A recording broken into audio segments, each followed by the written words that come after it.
Continuamos con todos ustedes en esta noche del Vértice, continuamos con todos ustedes en este segundo bloque, segundo apartado, para poner algunos asuntos que ya han sido tratados con José Miguel Luengo, el portavoz del Partido Popular en la región de Murcia, el secretario general del Partido Popular, que ha sido nuestro protagonista en el primer bloque, y algunos de esos contenidos, precisamente casco histórico, temas relacionados con la ciudad de Lorca, con la comarca del Valle del Guadalentín. Hablaremos también de la situación de pandemia, situación COVID-19, que va al alza, va en aumento, y sobre todo pues esa polémica que se ha levantado en algunos países fuera de España, obligación de vacunar a todo el mundo. Bueno, será uno de los asuntos que pondremos encima de la mesa y también analizaremos otras cuestiones en esta jornada.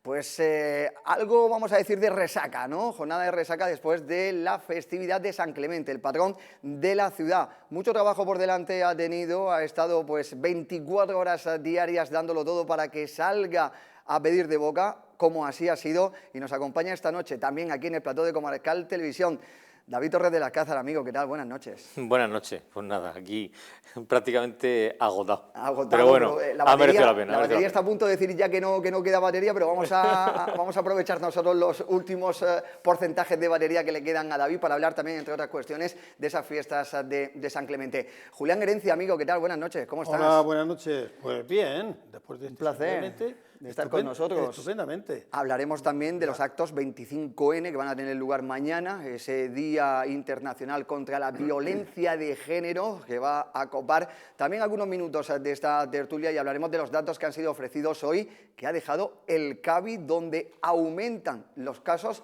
de mujeres que han necesitado la atención del CABI en un 30%, nada más y nada menos. Juan Francisco García de Alcaraz, ¿qué tal? Buenas noches, amigo. Hola, ¿Cómo estamos? Hola, muy buenas noches, muy bien.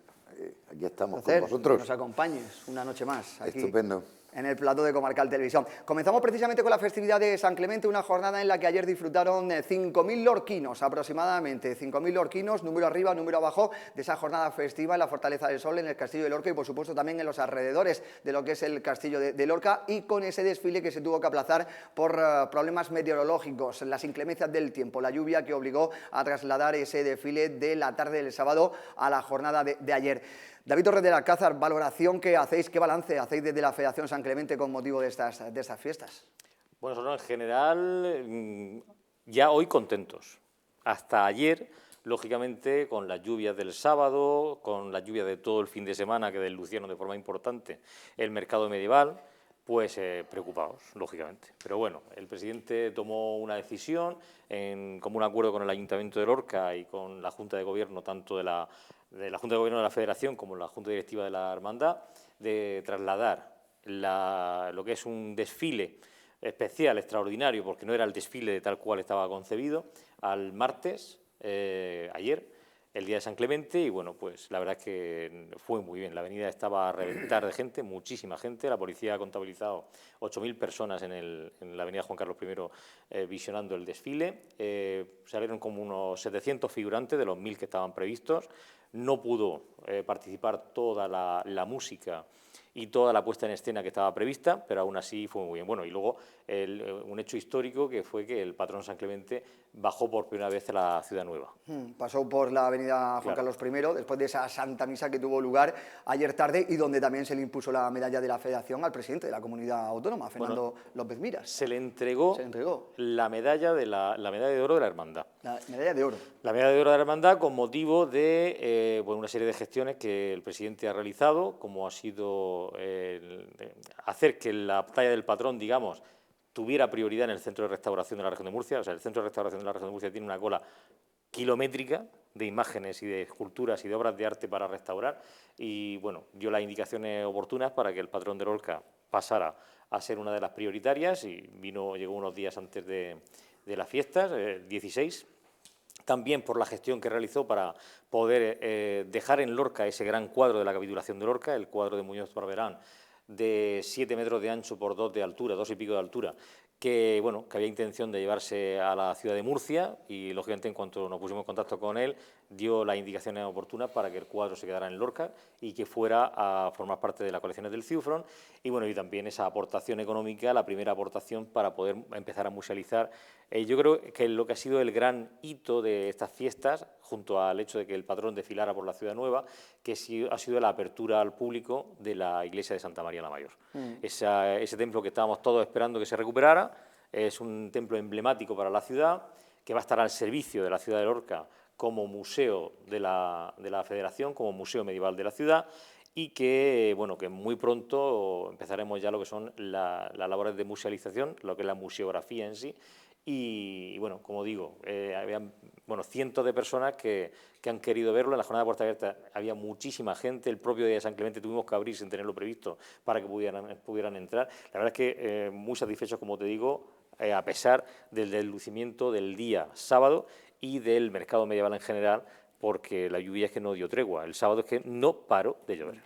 Estamos viendo imágenes de ese desfile que también pudieron ustedes seguir aquí precisamente con David Torres del Alcázar, que iba detallando cada uno de los grupos y cada una de las escenas que se estaban viendo aquí en esta televisión, en Comarcal Televisión. Julián Herencia, unas fiestas en las que se está trabajando, ¿no?, por parte ya del Instituto de Turismo de Lirguén, en que sean declaradas de interés turístico nacional, ¿no? Es importante para Lorca el que también estas fiestas vayan adquiriendo esa mayor relevancia. En primer lugar, yo lo que quería era felicitar, por supuesto, al Ayuntamiento, que al fin y al cabo es quien organiza. No. Quería seguir felicitando. Pero no organiza el Ayuntamiento. Bueno. Organiza la Federación. Te lo digo porque eso es lo que son las palabras del alcalde. El alcalde lo deja bien claro. Organiza la Federación. Bien. El Ayuntamiento colabora, y puedo decirlo, y lo digo donde tenga que decirlo, igual que lo ha dicho el presidente, extraordinariamente. El Ayuntamiento ha hecho este año y el año pasado una labor extraordinaria, hay que decirla aquí y donde haya que decirlo. La concejal que ahora mismo hay de Cultura es extraordinaria, pero, como digo, en palabras del alcalde, y porque es así, quien organiza es la Federación. Pues siga mi felicitación precisamente hacia la Federación San Clemente y especialmente a su presidente, a Luis Torres del Alcázar.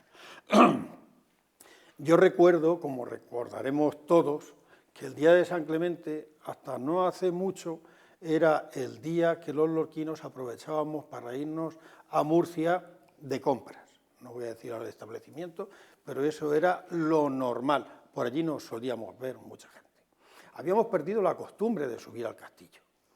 Y, sin embargo, este año pues han subido 5.000 personas. El año pasado subieron, el anterior, 10.000 personas.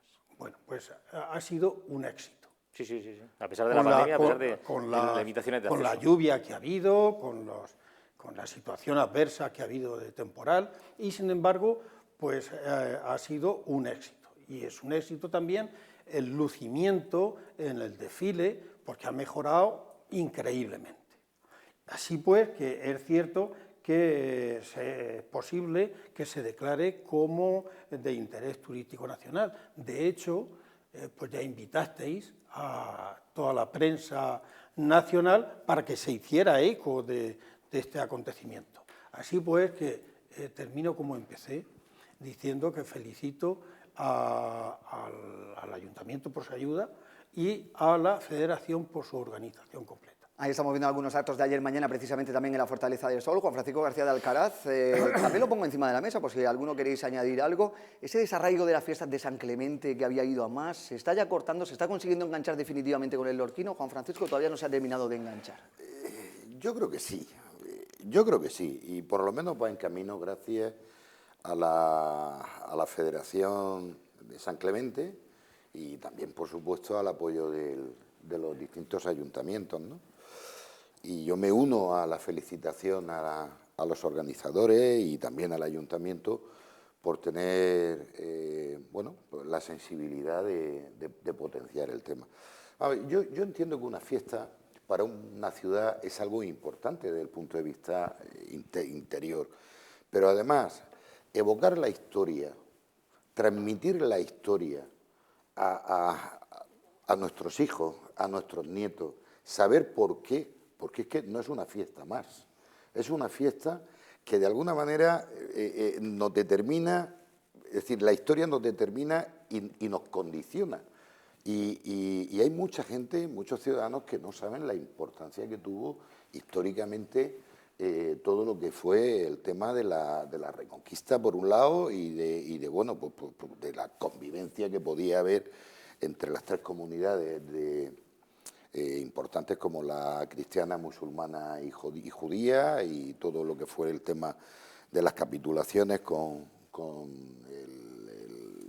el infante Alfonso, que luego se convirtió en Alfonso X el Sabio.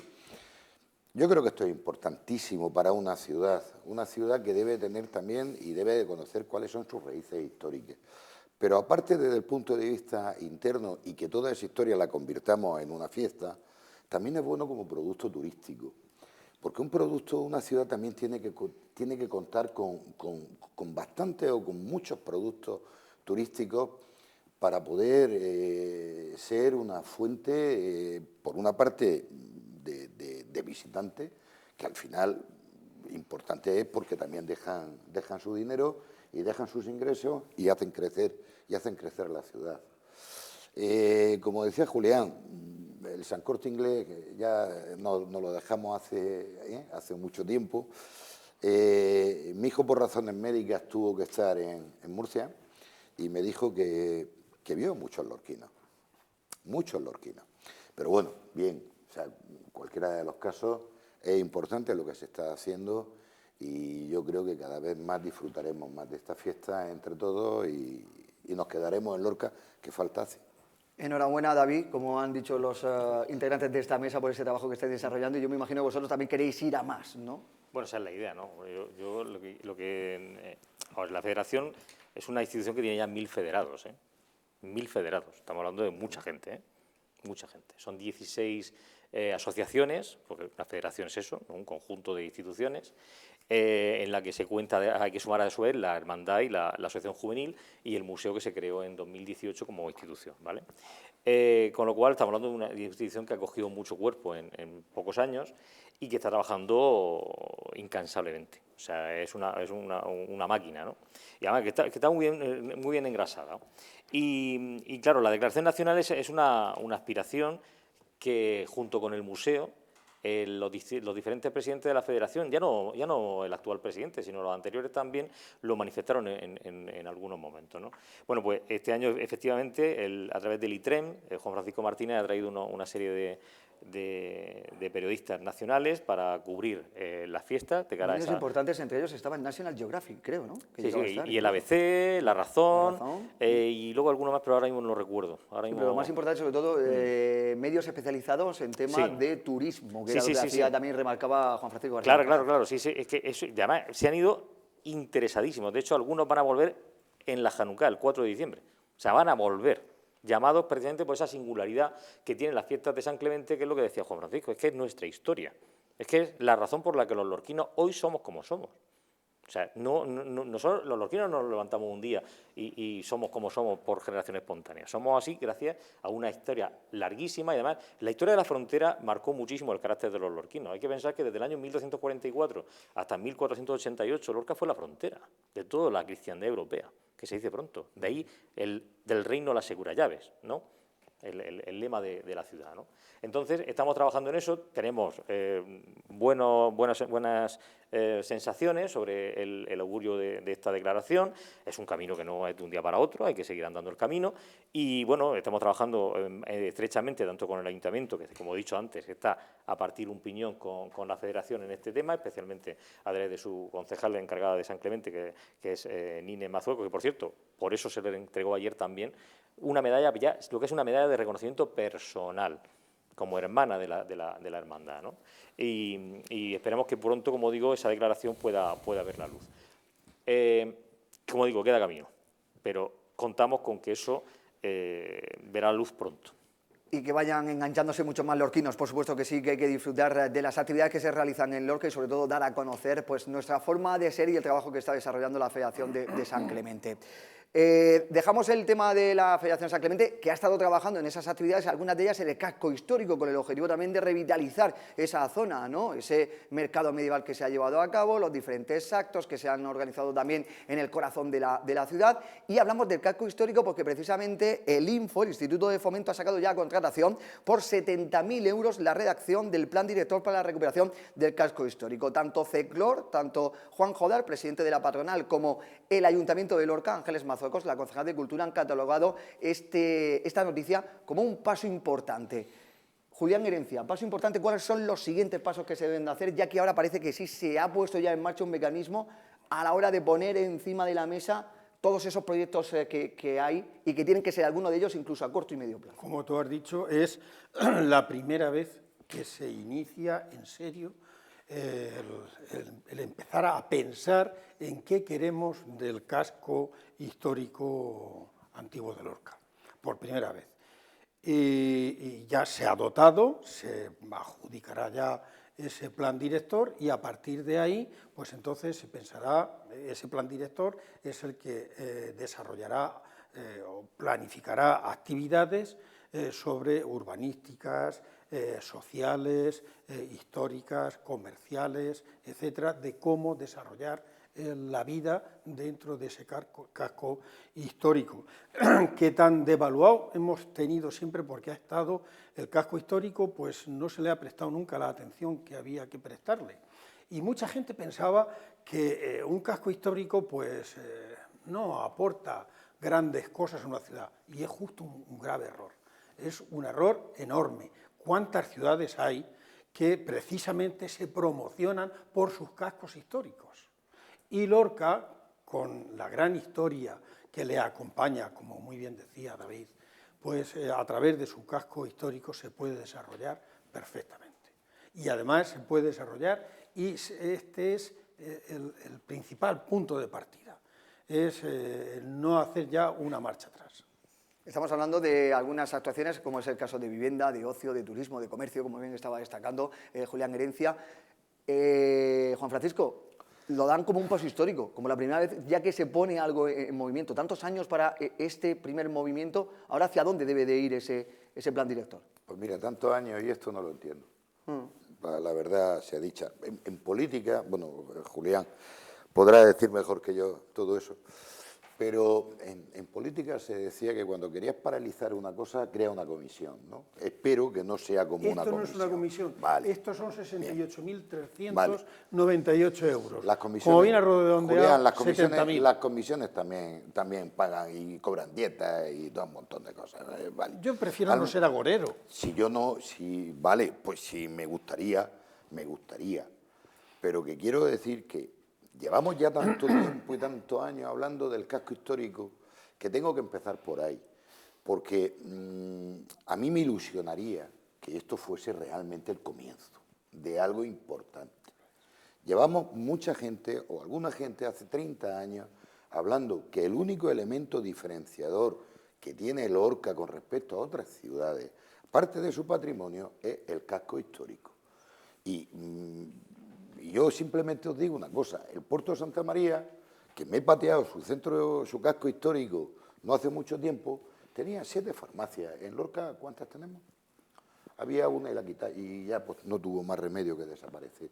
Entonces, la realidad ¿qué es? Pues como decía hacía tiempo alguna persona, es Beirut. Es Beirut. Y lo tenemos totalmente abandonado.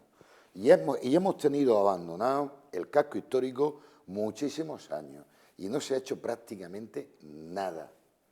Y bueno, ahora llega el momento de que hay un plan director, me parece perfecto, esperemos que el plan director pues cumpla las expectativas que tenemos los lorquinos de que realmente el casco histórico se integre en lo que es la trama urbana, que pueda vivir la gente, porque un casco vacío no tiene ningún tipo de sentido. No hay más remedio que llenarlo, no hay más remedio que llenarlo de ciudadanos, que llenarlo de actividad para que eso pueda de alguna manera seguir hacia adelante, ¿no? Y que se pueda autoconservar, si no, no hay forma.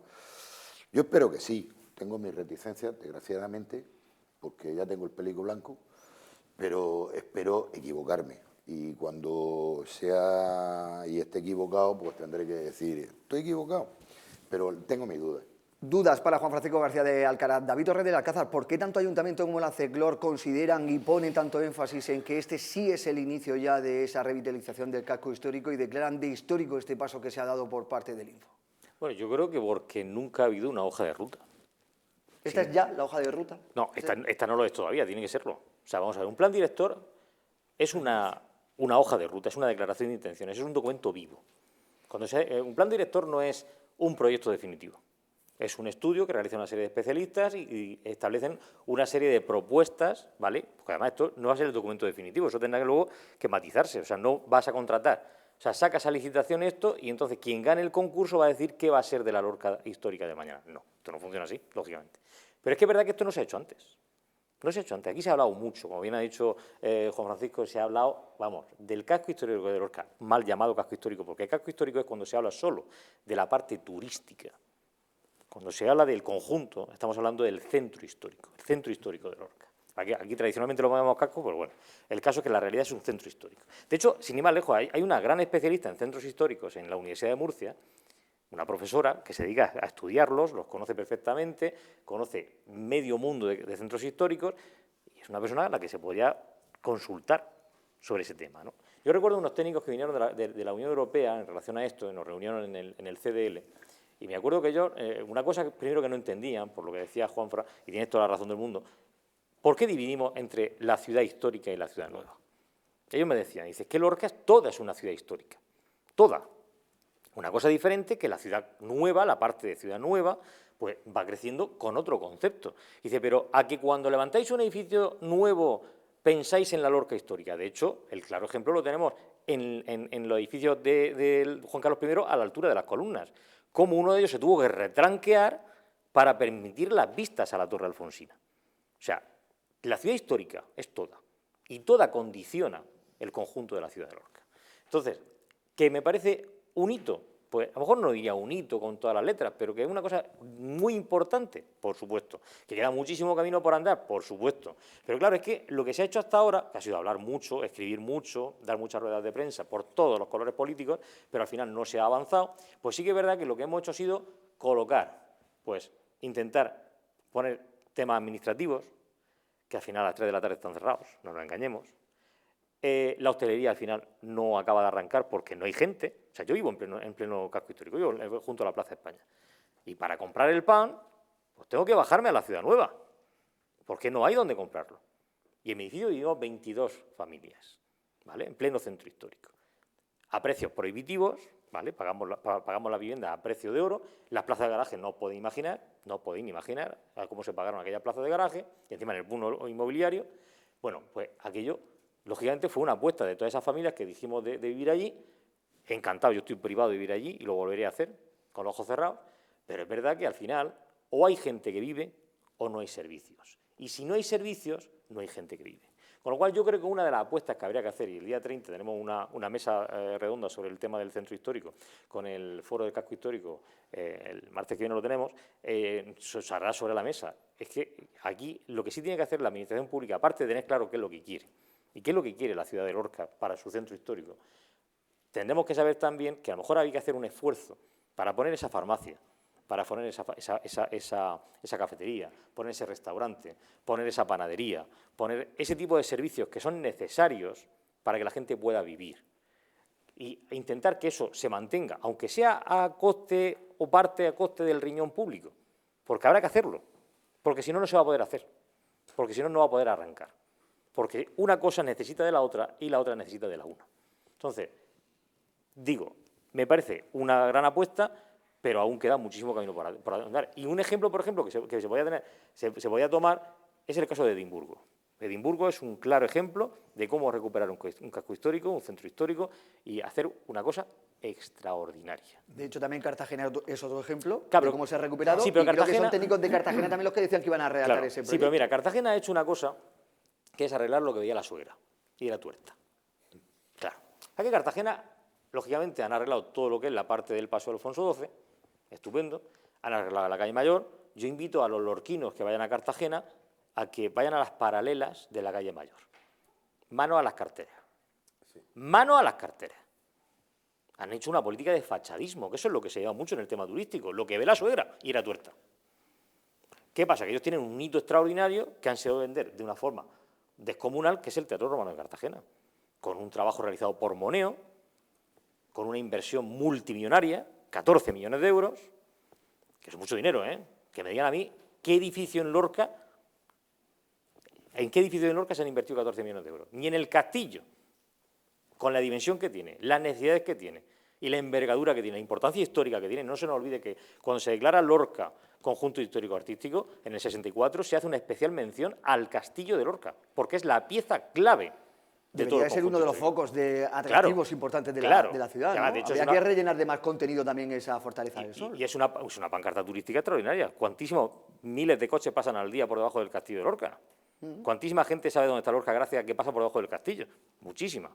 Con lo cual, hay que hacer una apuesta. Y luego ha habido una política también de hitos a nivel de restaurar. Se han restaurado los edificios a nivel de hitos, los más importantes, por supuesto. Pero no solo es eso, hay que restaurar. No puede ser que cada calle del centro histórico de Lorca o del centro de la ciudad de Lorca sea de un color diferente. Que cada farola sea diferente. Que resulta que te coloca una farola. O sea, había farolas fernandinas, farolas, sin más lejos, las farolas que se pusieron en la corredera son una recuperación que existe en tiempo de Miguel Navarro de la farola de fundición que había en la corredera. Pero entonces resulta que a cierto técnico no le gusta y no se ponen. Eso no se puede hacer. En Oviedo, el alcalde que creó los Princesas de Asturias, eso fue, el mismo alcalde lo hizo todo. Creó la política de obras de fundición en las calles. Creó un plan para que toda la ciudad mantuviera una uniformidad de estilo. Cada calle tiene su particularidad, pero todas guardan una armonía. Y luego creó los Princesas de Asturias, que cuando lo dijo de aquello, esto no va a ir a ningún lado, mira dónde vamos. Los Princesas de Asturias, que se matan la gente por tener un príncipe de Asturias, la gente, los investigadores, los grandes, se matan por tener un Princesa de Asturias. Quiero decir, había un proyecto, y esto es lo que creo que esta es la primera piedra de un proyecto. Y lo que sí me gusta también es que, por lo que veo, la comunidad autónoma y el ayuntamiento van un poco de la mano, que eso es muy importante. Pero también digo que esto, para poder hacerlo bien, o viene inversión del Estado, o esto no hay quien lo pague. ¿Lo ves, Juan Francisco? Yo evidentemente, dinero público hay que gastar. Pero yo creo que lo fundamental es la colaboración público-privada en la recuperación del casco. Y digo más, lo fundamental es crear el marco en el cual pueda haber esa colaboración público-privada para tener viva esa parte de la ciudad. Hay una serie de ordenanzas que hay que cambiar. Estamos hablando de que no hay servicio. Vamos a ver. En una de las calles adyacentes a lo que es San Patricio, ¿vale? No voy a dar más pistas. Hay un bar que tendrá aproximadamente 50 metros cuadrados. Y según la ordenanza se le exige, según la ordenanza se exige que los baños tengan 25 metros o 30 metros cuadrados. Entonces no es posible, no es viable. Habrá que cambiar un poquito la ordenanza y adaptarla a la realidad, porque si no la adapta a la realidad, es que, vuelvo otra vez a repetir, es que aquí se han cogido las ordenanzas, se han leído las ordenanzas de todas las ciudades para las actividades y han ido subrayando las más restrictivas. Y la suma de esas restrictivas son las que tenemos aquí. Y eso se hizo hace unos cuantos años. No mucho, ¿eh? No mucho. Claro, todo eso hay que cambiarlo. ¿Hace falta un plan director para eso? ¿Hace falta que nos sentemos todos para eso? Si eso entre dos personas que tengan un poquito de luces son capaces de hacerlo. Y yo sé que habrá muchos funcionarios, porque lo sé, que hay muchos funcionarios que, bueno, pues que no están de acuerdo, pero oiga, mire usted, es que no hay más remedio que cambiar eso. Entonces, efectivamente, hay muchas cosas que los tendrá que hacer gente de la universidad y tal, pero hay otras cosas que no hay más remedio que hacerlas ya, y teníamos que haberlas hecho hace 12 años o 22.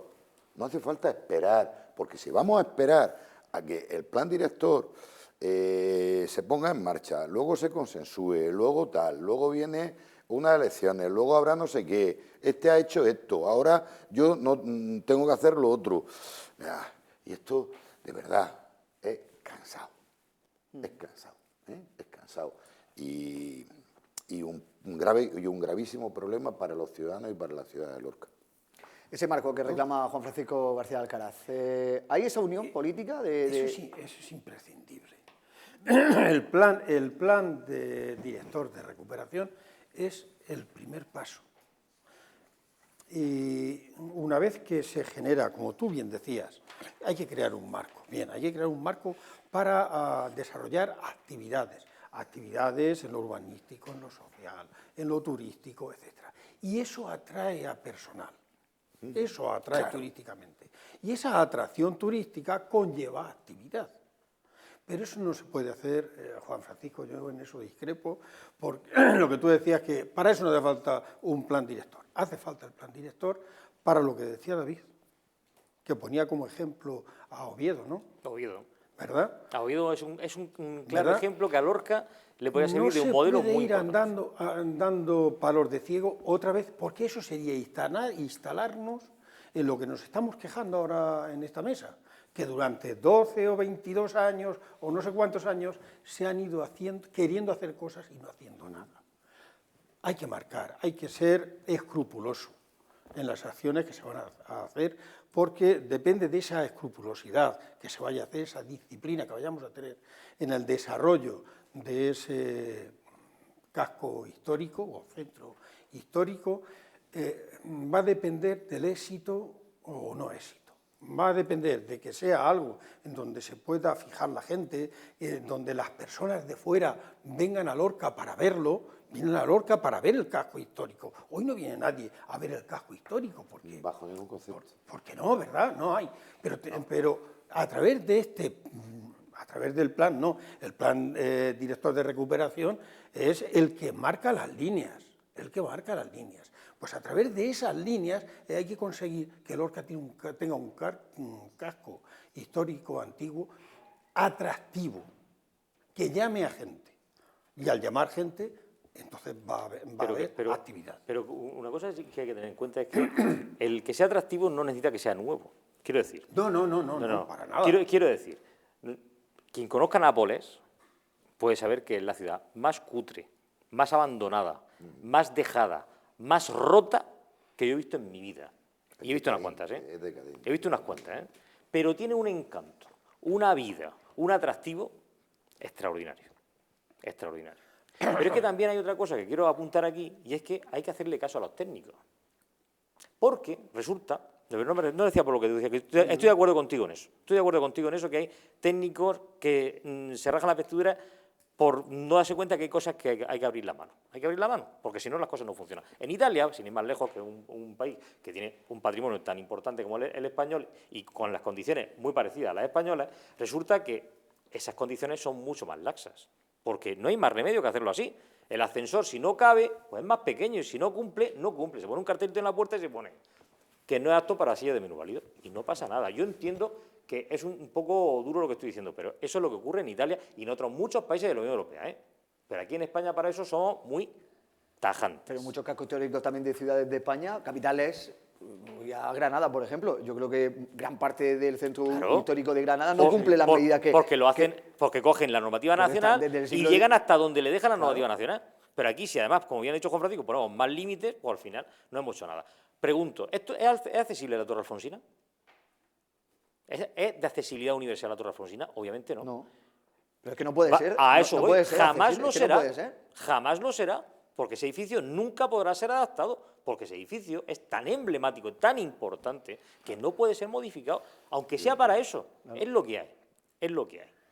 Y otra cosa, decía lo de los técnicos. Por ejemplo, la Plaza de España. La Plaza de España es un proyecto que hacen José Luis Fernández Romero con su hijo Gonzalo. Al margen de que guste o no guste, yo no voy a entrar en eso. A mí la plaza me gusta y creo que ha quedado, como en ese concepto moderno de ciudad de encuentro, ha quedado muy bien. Pero ellos proyectaron que de la plaza surgían unos rayos, eran los rayos del sol, que iban hacia la calle Santiago, la calle del Álamo, que no se nos olvide es la vía triunfalis de la ciudad, y luego bajaba por Selgas. Todo con el mismo pavimento, el mismo estilo, la misma... De forma que tú, una vez que entrabas en un entorno. Pero claro, llega el político y te hace de la calle del Álamo una carretera de cuarta en la vía triunfalis de la ciudad. Una calle de cuarta categoría. Una porquería. Claro, si tú entraras desde el escudo de los García de Alcaraz, entraras desde la Bordadora a una calle con todo ese entorno que le han dado a la Plaza de España, tú ya estarías dentro de ese entorno y llegas a esa plaza y desembocas en una explosión cultural, artística y patrimonial. La calle Santiago, esa calle está de vergüenza, pues por ahí suben el 100% de los turistas de Lorca. El 100%, porque lo que pasa por la puerta de mi casa. Y por una calle llena de baches, con una acera de los años 70, con lleno de cables o otra. Lo de los cables es una cosa ya dantesca, y eso ya se ha anunciado 20 veces por el Ayuntamiento, por todas las corporaciones del mundo mundial, que iban a empezar a quitar los cables de casco histórico. Quitan uno, le echan la foto a los periodistas y al día siguiente no han quitado los cables. Afean la estética. Pero es que la mitad de totalmente. los cables que hay, lo digo porque en mi fachada fue así, la mitad de los cables no llevan nada. Si tú quitaras solo los que no llevan nada, quita la mitad de los cables de Lorca. En mi fachada quitamos nosotros, los vecinos, todos los cables que no tenían nada y nos quedaron 3 cables. Bueno, estamos en el Y teníamos un manojo así. Estamos en el siglo XXI, ¿no? Siglo casi 38 de la era digital, va casi todo inalámbrico, ¿no? Que hacen los cables todo Bueno, el pues, centro de la ciudad. especialmente Pero manía. sobre el tema, perdón, antes de incidir también en un aspecto de lo que se refería de la calle Álamo y adyacentes, Diego José Mateos ya habla, hace unos días hablaba de peatonalización de todo el casco histórico, bien. pero para ello importante crear el vial de los barrios altos, porque dicen que no pueden dejar lo que pues es el al día centro de la ciudad. siguiente, peatonalizado. Y lo dice una persona que vive en el casco histórico. Al día siguiente. Julián. No.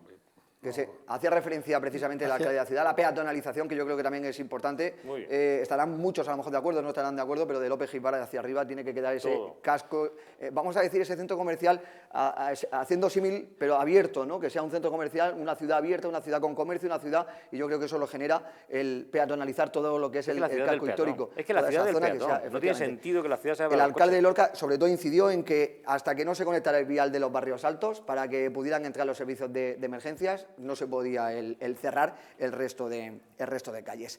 Bueno, pues casco histórico, otro de los asuntos, seguiremos hablando próximamente, porque ese plan director seguro que nos va a dar mucho más pie a hablar de muchas más cuestiones que tienen que ver con el centro de la ciudad, con el corazón de la ciudad. Vamos a llamarlo así, a denominarlo así, que le gustará más a David Torres del Alcázar. Situación de incidencia COVID-19, atención porque la incidencia se está disparando, estamos teniendo más de 200, 250 casos diarios en la región de Murcia y eso ha hecho levantar también la alerta a nivel nacional. Muchas comunidades ya están poniendo en marcha ese certificado COVID, no es el caso del País Vasco que ha tirado hacia atrás la posibilidad de ese certificado COVID, pero incluso en la región de Murcia, Juan José Pedeño, el consejero de Sanidad, ya ha hecho un llamamiento, primero a la vacunación, se van a realizar vacunaciones masivas en lugares públicos, en centros comerciales a partir de la próxima semana, aprovechando también la fiestas de Navidad, centros comerciales en los que se van a inocular las dosis de la vacuna de COVID-19 y también se está haciendo un llamamiento, ya saben ustedes que al aire libre el uso de la mascarilla pues no es obligatorio, pero sí debido a la masificación que se van a producir en algunos lugares, en algunas ciudades, al que por favor se lleve la mascarilla. Polémica también a nivel internacional, a todos los integrantes de la mesa, vacunación sí obligatoria en Austria, por ejemplo, la van a colocar obligatoria a partir de febrero de 2022. Juan Francisco García Alcaraz, empezamos contigo. Por ejemplo, ¿qué te parece sí o sí la vacunación obligatoria, seguir dejando el que esto sea libre y vacunarse cada uno si lo considera oportuno y restricciones de nuevo para esta Navidad? Se está hablando ya de que hay un borrador, no está confirmado, pero hay un borrador de que se está estudiando para el cierre ya de los establecimientos hosteleros a partir de las 11 de la noche si la incidencia sigue en aumento, o permitir solo la entrada de la persona que está vacunada y prohibir la entrada o prohibir las relaciones sociales a los que no están vacunados. Es algo que hay que cogerlo muy con pinzas. No sé hasta qué punto estarás de acuerdo, Juan Francisco. Mira, yo, aunque mi estructura mental sea liberal, hay una cosa que yo siempre la he tenido clara. El interés público está por encima del interés privado. El interés de la comunidad está muy por encima del interés particular. Entonces, yo puedo tener la libertad de tomar una serie de decisiones, pero si afectan negativamente a la comunidad me puede imponer y me debe de imponer un cambio de criterio. Entonces, dada la estructura legal posiblemente que tengamos en nuestros países democráticos, es muy difícil obligar, desde el punto de vista jurídico, obligar a todo el mundo a que se vacune. Bueno, cámbiese la ley, cámbiese ya. Cámbiese la ley, cámbiese ya. O busca alternativas para que de alguna manera pueda haber restricciones, pero a esas personas es que no hay más remedio. Lo que no puede ser, bajo ningún concepto, es que si esto es necesario, por ejemplo, en Austria, ¿se van a esperar a febrero? O sea, ¿y por qué no lo hacen ya? En Austria han vuelto a confinar a toda la población. Es que eso es algo que no lo puedo entender, ¿vale? Es que es como las directrices antes, y no quiero volver, pero oiga, es que hay muchas cosas que sabemos todos que hay que hacer y no nos podemos esperar a... Vale, Oiga, yo la verdad que, vamos, desde un punto de vista personal, ha habido algunas reuniones de amigos y yo no, y si hubieran ido algunas personas que no están vacunadas, yo no hubiera ido. Pues es mi libertad, ¿vale? Es mi libertad. Entonces, entiendo que la vacuna debería ser obligatoria, porque es un bien social, es un bien para todos, que no estamos hablando de la vida, estamos hablando de la salud, que es lo más preciado entre nosotros. Entonces, no puede haber descerebrados, no puede haber gente que en un momento determinado esté afectando negativamente a la gente. Yo sería duro, ¿eh? En Holanda han cerrado una página web que ofrecía por 30 euros dosis para infectarte de COVID-19. Bueno, yo los metí en la cárcel. Así estamos en el mundo, ¿eh? Desgraciadamente, así estamos en el mundo, ¿eh? Yo los metí en la cárcel. Así estamos en el mundo, desgraciadamente. Dosis a 30 euros para infectarte. En Holanda han tenido que cerrar una página web porque... Sí. Pero si es que lo peor de todo no es que tú pongas una web vendiendo 30 euros la dosis, es que había gente que las compraba, es que es lo peor de todo. Claro. La cuestión es que no es ni siquiera cuál es nuestra opinión personal, porque nuestra opinión personal va a estar limitada por la actividad jurídica. Hace muy poquito el Tribunal Superior de Justicia de Euskadi ha hecho ya una sentencia Tumbaba, sí, echaba hacia atrás. en contra, ¿verdad? Esto no está superado, para nada. Y claro, aquellos que nos hemos vacunado, que somos la mayoría, porque los españoles somos un ejemplo en Europa y hasta en el mundo, ¿verdad? Somos un ejemplo. Pero hay 4 millones de personas que no quieren seguir por donde hemos ido los otros 30 y tantos millones de personas que sí nos hemos vacunado. No está terminado esto, ni muchísimo menos. ¿Qué me apetecería a mí decir? Oiga, o ¿qué me apetece a mí decir? Todo el mundo vacunado. Porque al tiempo que se protege el que se vacuna, me está protegiendo también a mí y a todos los demás. Y como tú bien decías, Juan Francisco, el interés colectivo debe estar por encima del interés individual. Un ejemplo. Bueno, podríamos hablar ahora de cuáles son los porcentajes y demás que nos están diciendo todos los días, pero hay un porcentaje importante. Se están dando porcentajes de aquellas personas que están en las UBIs. Y dicen, el 60% de las personas que están en las UBIs son de personas no vacunadas. Sí, Sanidad va a empezar a aportar ya ese dato diariamente. Bien, ya va a diferenciar entre vacunados y dato, no vacunados. Pero ese dato... He oído el 80. Claro, es que depende matemáticamente cómo se utilice. Si decimos exclusivamente el 60%, efectivamente, el 60%, nada más y nada menos, de las UBIs lo ocupan, ¿quién? Pues un universo de 4 millones de habitantes que no están vacunados. Mientras que el otro 40% lo ocupa un universo de más de 30 millones. Por tanto, no es que sean el 60%, sino que son, transformado eso estadísticamente, se transforma en el 90%. Efectivamente, son aquellos que ocupan las plazas de UBI, y no solamente que ocupan las plazas de UBI, sino que transmiten la enfermedad a los demás. Por tanto, eso hay que tenerle, francamente, mucho cuidado y, efectivamente, hay un rechazo social hacia esas personas que no se quieren vacunar y que sería bueno, pues, limitar. Sí, limitar. Otra cosa va a ser difícil, jurídicamente. Pero limitar... Bueno, pero las leyes se cambian. Ya, pero una ley para cambiarla lleva mucho tiempo. Ya, y que no lo que quieren los políticos, perdona. Y que no te apoya que una aquí se ha cosa, modificado la mañana Constitución no te lo en apoya. 15 días prácticamente. Quien hoy te apoya la ley, Con mañana voluntad te la lleva política, al Constitucional para anularte. ¿Qué han tardado en preparar la nueva normativa de la plusvalía? Eso no es fácil. ¿Cuánto? Lo que le ha interesado. Claro, en 0, la última que estábamos aquí los tres sentados fue hablando de la plusvalía. La plusvalía. De eso hace 20 días. Sí. ¿Ya está la ley preparada? Un decreto, sí. Perdona, ¿un decreto no es una ley? Una norma. Bueno, no es una ley. Es una sí, pero escucha, es normativo igualmente. Ya, pero Perdona, no es una ley. Pero escucha, vale, muy bien, pero es que al final, cuando se quiere... Pero que es igual, que escúchame, Me voy a lo más gordo. Reformar la Constitución. Eso ¿Cuándo más la gordo. reformaron? ¿Qué Eso más tardaron en gordo. reformarla?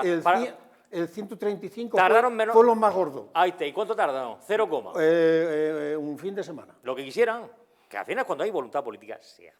Ya, pero tú sabes que en este caso va a ser muy difícil. Pero porque no hay voluntad política, porque empiezan con la tontería de No lo entiendo. el fascismo, el no fascismo, el no sé qué. Porque eso es No, lo que, no, no. perdón, eso es lo que preside la sociedad española ahora mismo. En cuanto dice algo que es limitar un poco cualquier cosa, hemos confundido la libertad con el libertinaje.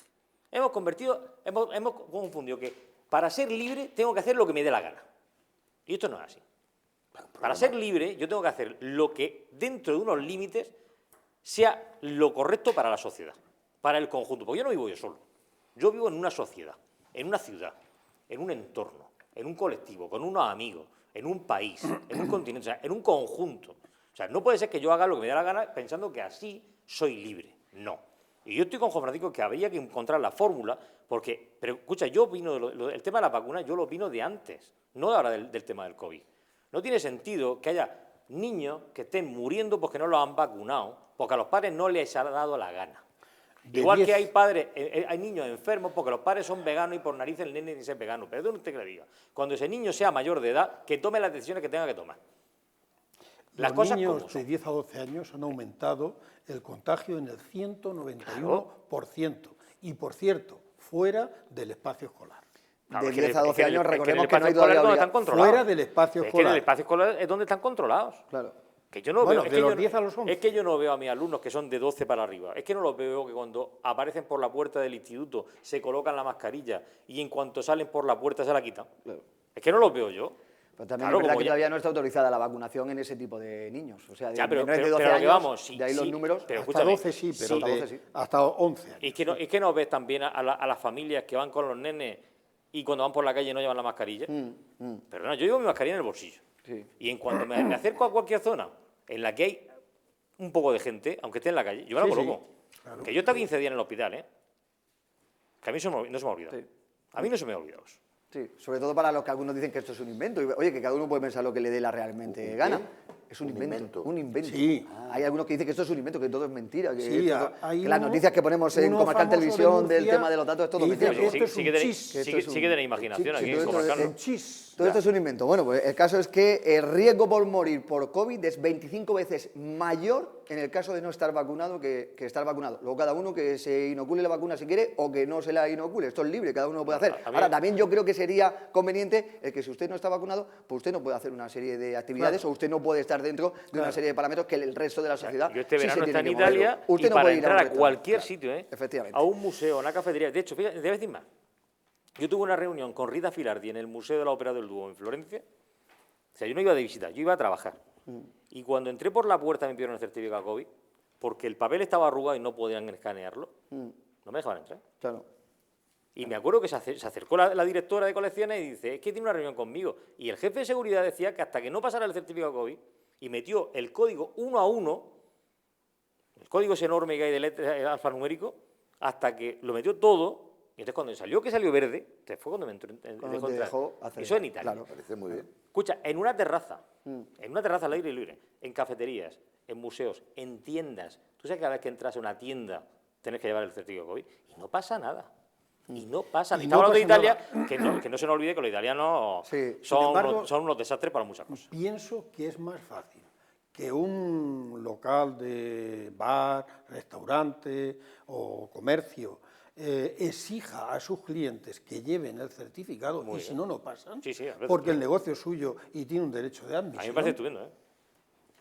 que el hacer una norma que los jueces te la echan... Bueno, los jueces no, vamos a ver. Hay jueces que sí y jueces que Pero no. porque ahí la ley está a interpretación, pero si tú haces una ley clara en el que diga negro sobre blanco lo que tiene que decir, Sí, con pero- voluntad política, Pero se hace. muy claro no está, ¿no? Ya, pero es que ahora hay una Porque cosa, pero si claro, se puede depende de votar qué dentro de- tribunales de justicia, depende en qué comunidad autónoma, Es que- Pero bueno, te dicen vamos a que ver. sí o que no, Hacer una ese es el normativa problema, ad hoc. cuestiones que Julián, son iguales. Pero es que ese es el problema.